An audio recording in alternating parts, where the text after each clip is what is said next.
அஸ்ஸலாமு அலைக்கும் வரஹ்மத்துல்லாஹி வபரகாத்துஹு. நாளும் ஓர் அமுதமொழி.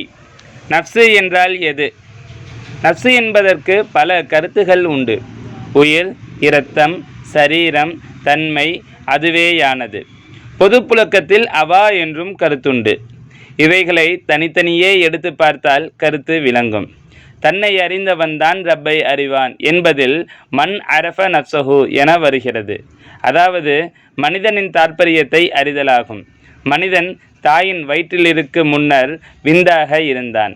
பின் அந்த ஆண் பெண் இருபாலரதும் விந்துக்கள் எங்கிருந்து எப்படி உற்பத்தியாயின? நமது ஊன்களிலிருந்து. ஊன் எங்கிருந்து? தாவரங்களிலிருந்து. இப்படியான கேள்விகள் கேட்டு போகும்போது மனிதன் ஆதியில் சூனிய உலகத்தில் ஹக்கோடு இரண்டர கலந்து பேதமின்றி யாங்குமாகிய அதுவாகிய ஹக்கேயாகிய உண்மைக்கு வருவோம். பதிவு திருமணம் செய்யலாமா? இஸ்லாமிய விவாகமே உண்மையானது. ரசூலுல்லாஹ் எதை செய்து, எதை செய்வித்து, எதை விலக்கி ஏவினார்களோ அவைகளே நாம் போற்றத்தக்கவை.